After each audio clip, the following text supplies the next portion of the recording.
moving to the raise hand feature, we'll open it straight to questions. Kyle Tucker, start us off.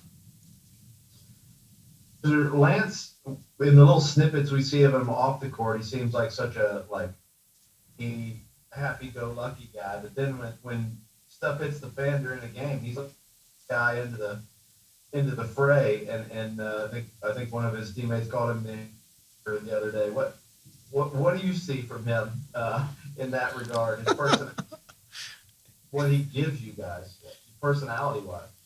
I'll be honest with you, he plays the same way in practice as he does in the game. He does the same things in practice.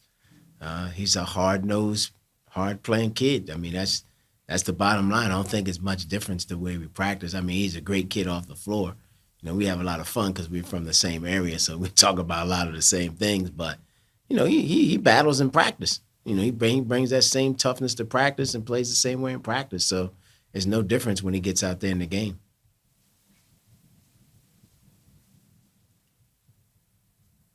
Daryl Bird. Yeah, Coach, I was wondering, I mean, Lance is never going to lead the team in scoring or anything like that, but does every roster of a really good team need a Lance Ware? All right, every roster needs a player that comes in and plays his role and plays it very well. If you're going to be a really good team, everybody needs that, and he does that. The thing about Lance is he's been working extremely hard, and he's gotten better. He's playing with a lot more confidence. He's finishing plays. He's catching balls. I mean, those are the types of things he struggled with at times, even last year. But this year, I think he's got his time in the gym has really paid off. His confidence in terms of stepping on the floor. One thing about him, he's one of our smarter players. So, you know, he has an understanding of what we're doing and what we're looking for. But I think the biggest thing for him is he's put his time in and it's starting to pay off for him. But every team needs a guy like that who's going to come in and play his role, especially if you're going to be really good. Jerry Tipton. Yeah, Bruiser, I'm assuming you guys reviewed the Florida game.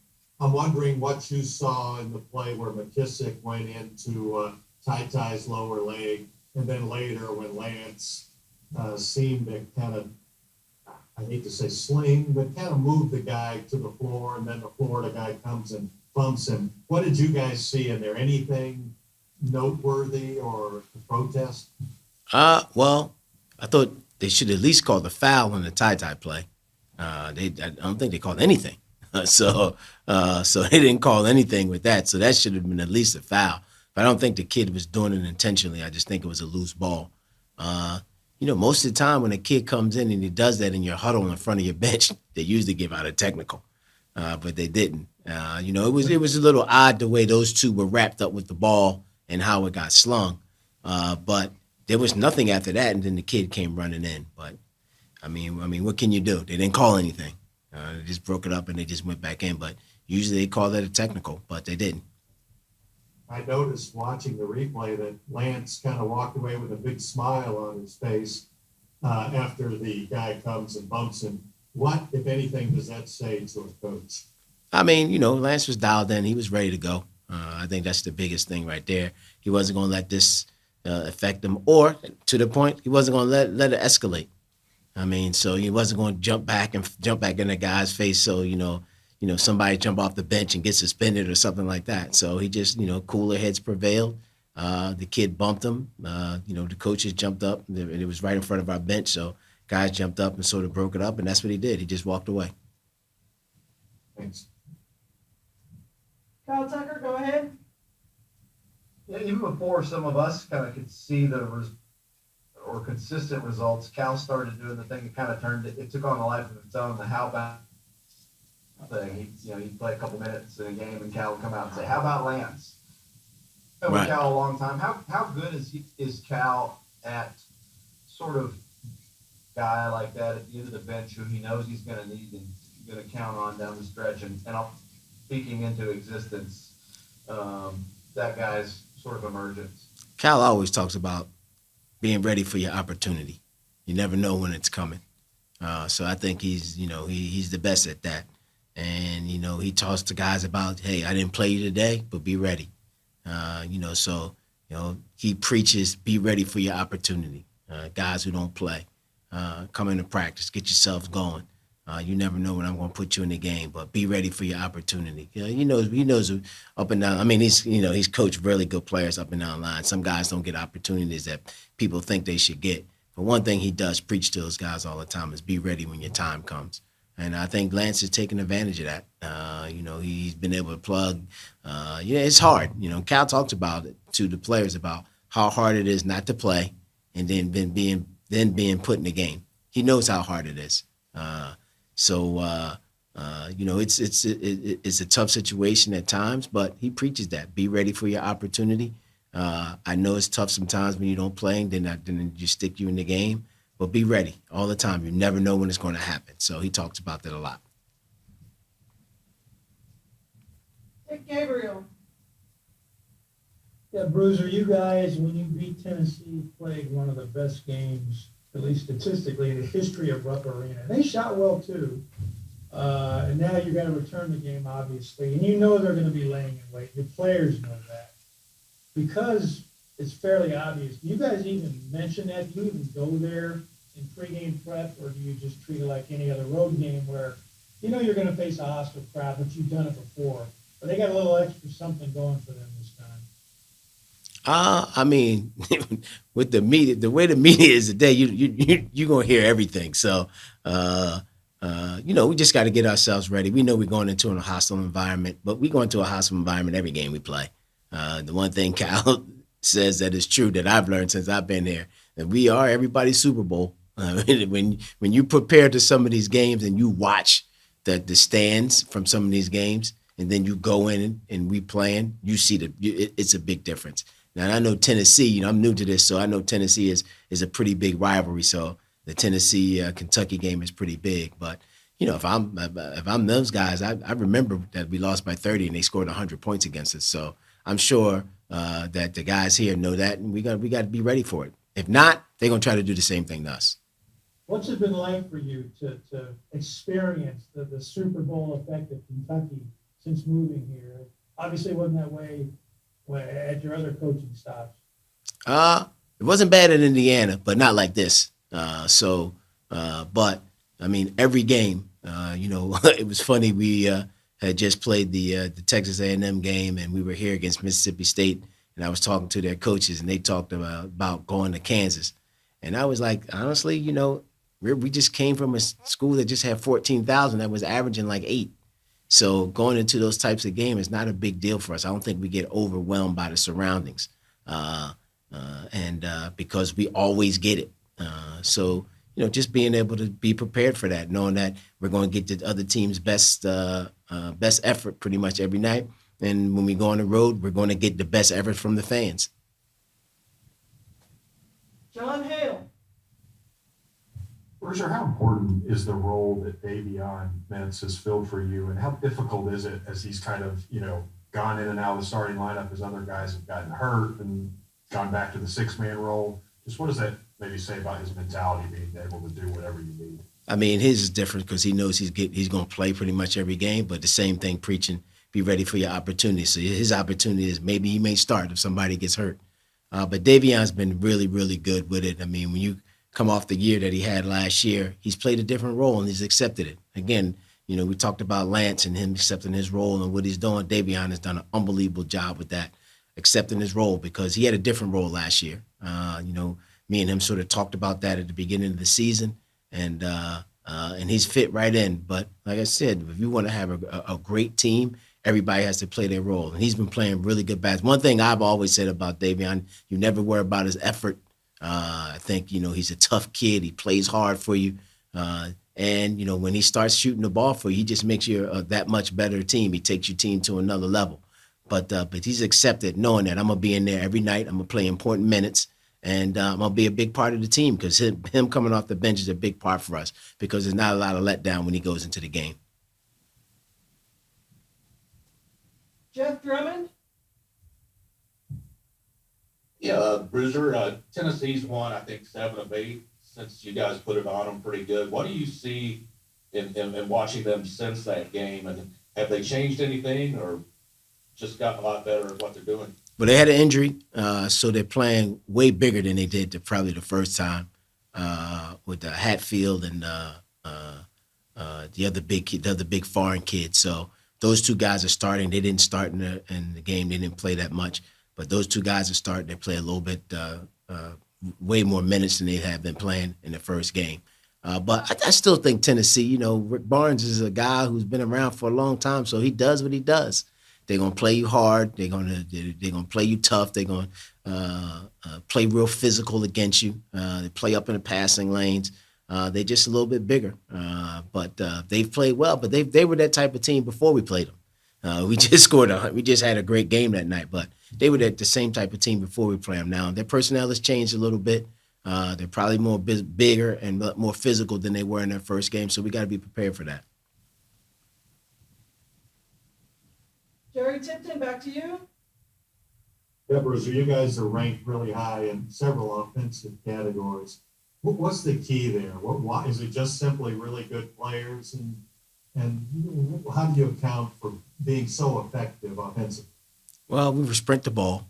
We understand what we do on offense. I think guys, again, goes back to playing their roles. And we play really fast. And I think one of the big things is we pass the ball to one another. I want to say the last game was 17 assists, only 5 turnovers. I mean, when you have that type of stuff, when people share the ball, that's what makes you a really good offensive team. And you better be ready because you're going to get the ball if you're open.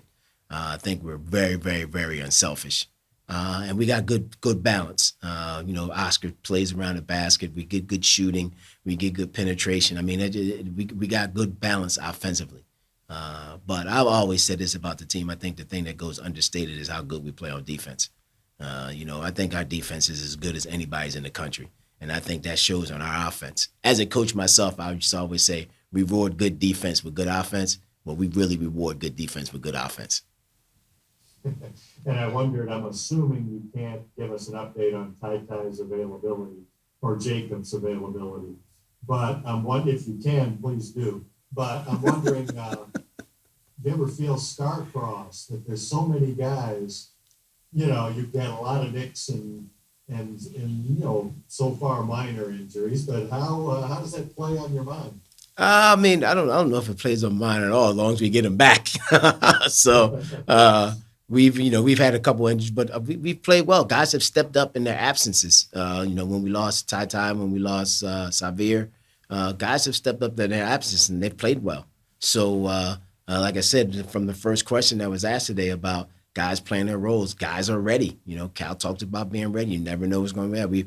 We've got, Bryce had to come in and play a lot. He's played a lot. And Davion had to come in and play. He's played. So our guys have been ready to do when we've had to play Davion at the point guard because the other two guys have been out. I mean, those guys have all stepped into their roles and did what we asked them to do. And that's one reason why we've had the success that we've had. Kyle Tucker.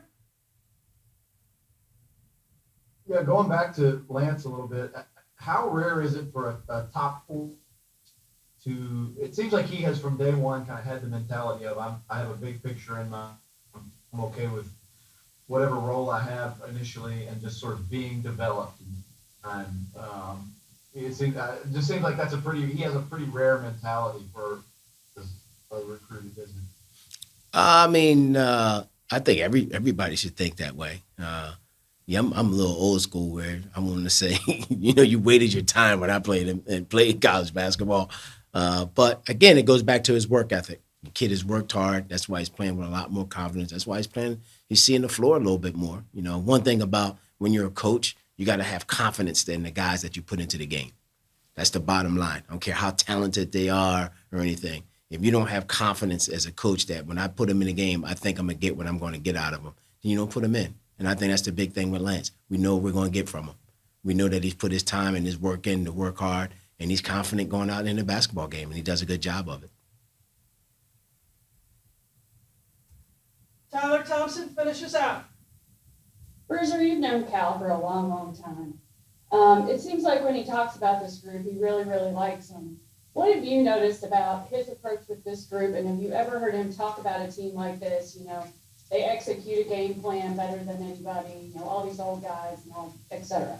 Well, I've only been with him for 2 years. I mean, I've talked to him in the past about, certain things. But I mean, I'm there and I see it, and what he's saying is true. And I've been, like I said, it's only my second year, but one thing he's right about.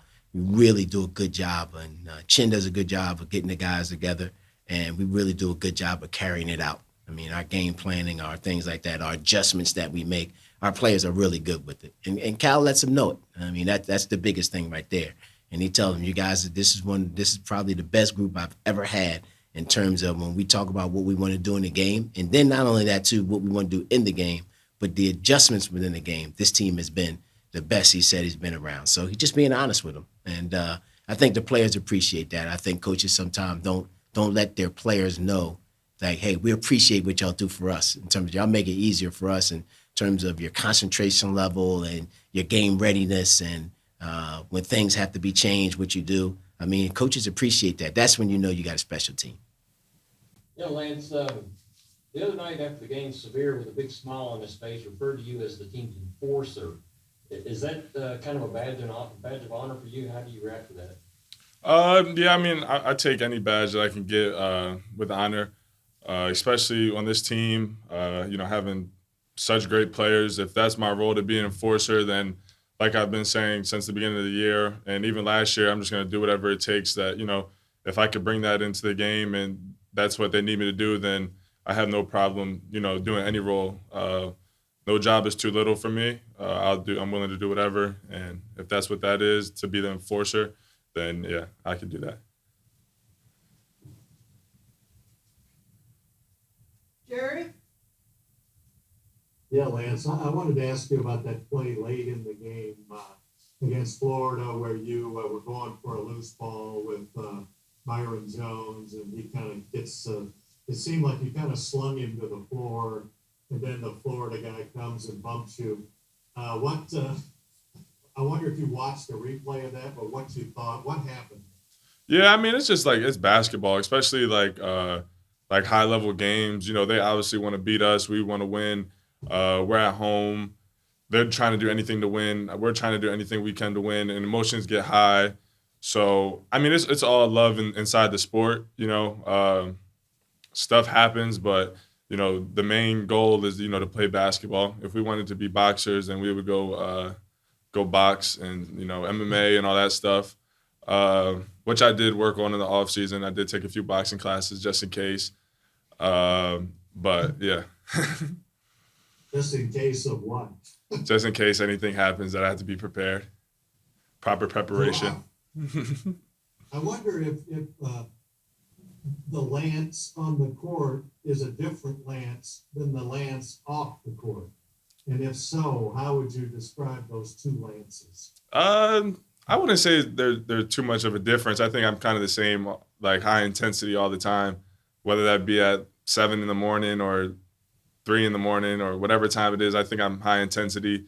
So I think it's pretty much the same. I'm always ready to go and, have fun. And, whether that be competing in anything, I'm always going to, give it my all. Thanks. Kyle Tucker? Yeah, Lance, no job is too little for you. How did you come to have this mindset? Think that I would say is unusual for a top 40 recruit to sort of be patient, small roles, and try to grow them into bigger roles. But whatever you get, you sort of seem to be content with. How did you come about that mindset? Yeah, I mean, I wouldn't say that I'm like, I want to win, obviously, but that obviously comes with, my family, always keeping me humble. And you just know, no job is too little. Everybody has to play a role. And whether that role be, anything in life or on the basketball court, everybody has a role. So like I said, no job is too little. And it's just not being so much content with it, but just knowing like that's where I'm at and always looking, to grow, like you said. Like I always want to be able to improve my role. And, like Cal says that all the time. If you want a bigger role, then, you have to show him that you need a bigger role. So just, just keep on working. And I would have to, give shout out to my family for instilling that in me ever since I was young. Kyle, do you have a follow-up? Yeah, just I wonder too, with that mentality, how much is whatever time you get when you know that you literally, truly first earned it and scrapped. Well, you're cutting out a little bit. I'm sorry. Yeah, I said, how much more rewarding is the throws, knowing that you kind of fought for it and earned it that way? Yeah, I mean, everything, when you have to earn something, it feels so much better than when it's just given to you. You know, if Coach gave me all those minutes and I really might have not been deserving of them, but just to know that I was put in situations this year where I didn't play that much or I didn't play at all, and just to, you know, earn something is always feels good to earn something. John Hale? Lance, speaking of roles, the one that Davion is playing for you all this year is very different than what you all needed him to do last year. Yeah. Just how important is he to this group, and how did you see him kind of adapt to that over the course of the summer and then into the season? Yeah, I mean, it's huge on Davion's part because he's playing so well. And like you kind of said, like last year, you know, he played a completely different role than when he plays this year. The only thing that I would say that stays the same is, you know, shot making, what she's able to do. But just for him to be able to, you know, like you said, transition from, you know, being go-to to, you know, coming off the bench and still producing and still doing what he has to do is big time. And it shows a lot about his character because, you know, he could have easily pouted and, you know, been sad that he was playing 30 minutes or how many ever minutes he did last year. And, you know, some games this year, that's not the case. But Davion as a person, he's super strong mentally. And I just he's kind of like me, you know, any type of situation he's put in, I know that he's going to work for it and, you know, want to make the best out of his situation. Aaron? Yeah, Lance, I was wondering, how much does it mean to you to have your teammates kind of rave about you on social media Saturday, and how does it kind of help this team succeed that guys are like genuinely happy for one another when someone kind of steps up and succeeds the way you did on Saturday? That's what makes it so special. I mean, like every game it's somebody else. Like even though Oscar had 20 and you know 18 or whatever he had, no 27 and 18. I'm sorry, 28 or something. They still, you know, showed me love, and that's kind of what it is. It could be anybody. Just for example, like kind of like Keon against Kansas. You know, everybody's gonna have that game, like Xavier against North Carolina. You know, everybody's super happy for one another because we know how much work we put in with each other, and you know, alone. So to see your brother succeed is, you know, can't ask for much more. Dick Gabriel? Now, Lance, regarding your boxing experience, with those long arms, how's your jab? Left jab is pretty decent. Just like anything else, you still got to work on it. Get my feet right, and, you know, it'd be all right. But boxing is really hard, though. It uses every muscle. So it was like in the summer, I went probably like 8 to 9 times. It was fun, though. Good workout, you know, good experience, and it's something I definitely look forward to, you know, doing. Anybody capable of even getting into your body with that reach of yours? Nah, I don't think anybody can get in my body. I think I got a pretty good guard, and I know how to move a little bit. Keith Farmer? Lance, you know you're going into a hostile environment Tuesday, but what you also probably have a really good.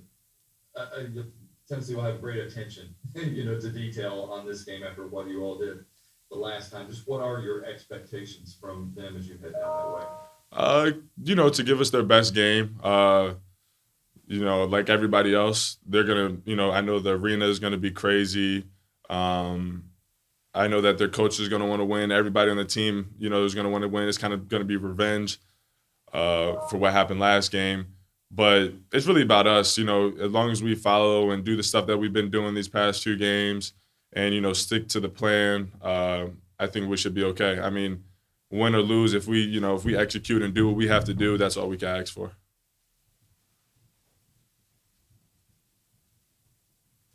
Jerry, back to you. Yeah, Lance, I got a couple. I wonder if you guys have a motto or anything that you know, talk about to like inspire you or anything like that. That a motto. I mean, I wouldn't say that we have a motto, but we kind of have like a common goal, which is just try to go out there and destroy the opponent. I wouldn't say we have a motto. I mean, we obviously have little stuff that we say, but no, I wouldn't say a motto. And I wondered, not to bring up maybe an embarrassing thing, but the air ball free throw. Oh, Saturday. for real? That's what you're the only person that's gonna bring that up?